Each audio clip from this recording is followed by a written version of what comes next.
अजून एक वाक्य तुमच्या डोक्यात घेऊन जा. आपलं जीवन जगत असताना खूप मोठं व्हायचंय, याच्यापेक्षा समाधानी कसं व्हायचंय याचा विचार करा. समाधान कोणत्या बाजारात मिळत नाही, कोणत्याच बाजारात मिळत नाही. तुम्ही समाधानी राहिला की सुख मिळतं महाराज. याच्या पुढे काय सांगू. आपलं तसं नाही, येणे सोसे मन झाले हवं भरे आणि परत माघारी घेत नाही. आम्हाला हे नाही ते नाही ते नाही ते पाहिजे आणि लोकांनी मोठं म्हणावं याच्याकरता कर्जबाजारी होऊ नका. हात जोडून विनंती करते, कर्जबाजारी होऊ नका महाराज. आणि मग नाही पेलवलं, इज्जतदार माणसं असतात, नाही पेलवलं का त्यांना शेवटचा एक पर्याय असतो, तो म्हणजे आत्महत्या असतो की नाही. जाणारा जातो पण पाठीमागे बघा ना, ज्यांच्या घरातला मेन माणूस गेला त्यांच्या घरातली हाल तुम्ही बघा. छोटस 1-1.5 मिनिटाचं उदाहरण सांगताय का. उन्हाळ्यामध्ये मुलीचं लग्न होतं आणि पोरगी सासरी जाते महाराज, मुलगी लेक.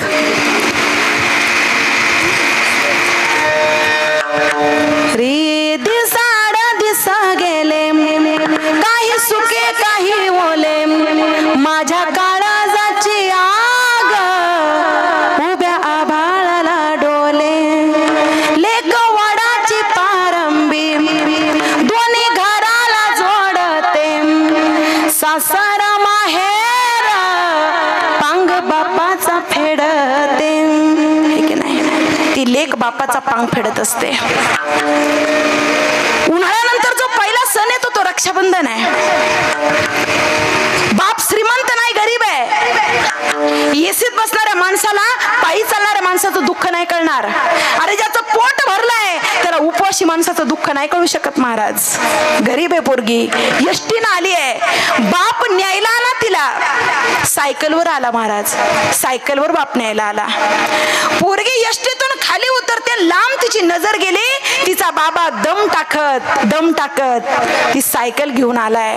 लांबून पोरीनं पाहिलं, माझा बाबा थकलाय बाबा, माझं लग्न झालं आणि बस लग्नाचा हा त्रास किती बाबाच्या चेहऱ्यावर दिसतो की माझा बाबा थकलाय. पोरगी एसटीतून खाली उतरली, मायबाप एसटीतून पोरगी खाली उतरली आणि पटपट पावलं टाकीत पोरगी बापाच्या जवळ गेली. बापाची मुलीची नजर झाली आणि बापाचे डोळे भरून आले. पोरगी म्हणते, बाबा काही टेन्शन आहे काय, आई घरी बोलते का काय, मला सांगा. तो बाप म्हणतो, काय ग तुझ्या डोक्यात वेगळंच असतं काहीतरी. काही नाही बाळ, पायी आलोय म्हणून तुला चेहरा तसा दिसतोय, चल घरी जाऊ. लग्न झालं की मुलगी वडिलांना थोडी कमी घाबरते है ना, थोडीशी भीती कमी होते लग्न झाल्यावर.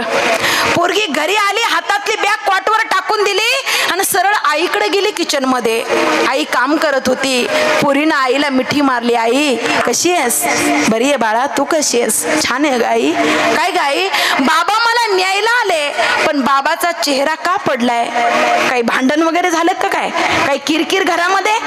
आई म्हणते, नाही ग बाळ, 3 दिवस झालं तुझा बाबा बोलत नाही, खातही नाही, काय करू काही कळत नाही, जास्त बोलावं तर भांडण होतंय बेटा, तू आली आहेस तर बघ. तेवढ्यात भाऊ आला, दादा कसा आहेस रे, बरा आहे ग तायडे, तू कशी आहेस, बरी आहे. दादा मी गेल्यानंतर बाबाची काळजी तू घ्यायची असते ना रे, बाबाचा चेहरा पडला, तब्येत कमी झाली, काय प्रॉब्लेम आहे मला सांग ना. तो म्हणतो, तायडे मुलाची जात दाखवत नाही म्हणून मुलगा बापावर प्रेम करत नाही का, मुलगा आईवर प्रेम करत नाही का. अरे एखाद्या अर्ध वाक्य बोललं तर टचकन आमच्या महिलांच्या डोळ्यात पाणी येतं, पुरुषाच्या डोळ्यात पाणी नाही येत. मग पुरुषाची जात काय निकरट आहे का महाराज, निकरट आहे पुरुष नाही, पुरुषाचे डोळे नाही रडणार, पुरुषाच्या जातीचं हृदय रडत असतं महाराज. रडायचं तर कधी माहीतच नाही, लढायचं माहिती असतं. रडणं नाही सांगितलं देवानं, लढणं सांगितलंय.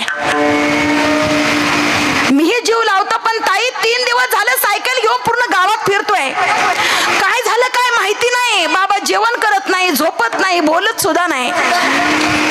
तेवढ्यात आई बोलते, बाळ तुझ्या लग्नात कर्ज काढले तुझ्या बाबानं, ज्या सावकाराकडून कर्ज घेतलंय तो सावकार आपल्या घरी आलता 3 दिवसापूर्वी.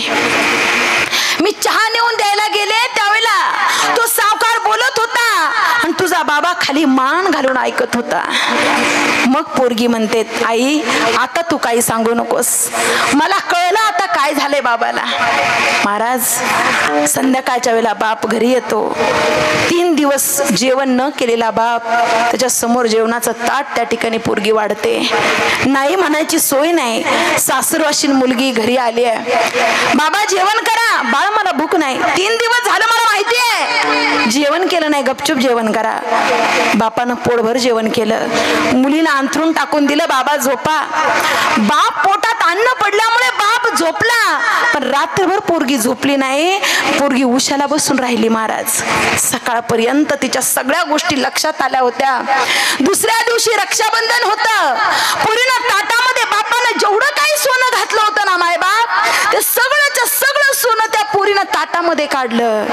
तिचे दागिने पैसे सगळंच्या सगळं जेवढं होतं तेवढं ताटात काढलं. राखी ताटात काढली.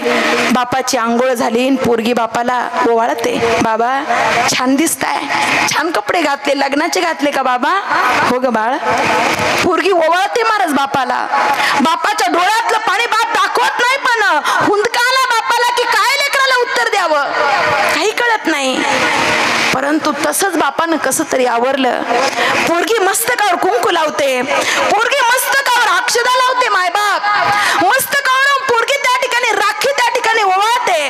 ताटातले सगळे दागिने पोरगी बापाच्या मस्तकावरून ओवाळते. बापाला कळे ना काय चाललंय. अगं दीदी तुला लग्नात दिलेले दागिने तू माझ्या मस्तकावरून का ओवाळते? थांबा बाबा. सगळे पैसे बापाच्या डोक्यावरून त्या पुरीनं ओवाळले. बापानं पुरीचं ताट रिकामं जाऊ नये. मुलगीनं राखी बांधली. बापानं फाटक्या सदऱ्यातून 100 रुपयाची नोट बाहेर काढली आणि मुलीच्या ताटात टाकणार. तेवढ्यात पुरीनं हात धरला की बाबा ते पैसे नकोत मला, पण माझ्या पदरामध्ये तुमचा जीव टाका बाबा. 3 दिवसापासून तुम्ही आत्महत्येचा विचार करता. तो विचार इथून पुढे करायचा नाही. ताटातले सगळेचे सगळे दागिने मोडा आणि त्या सावकाराच्या हवाली करा. हे प्रेम त्या ठिकाणी मुलगी बापावर करत असते मायबाप.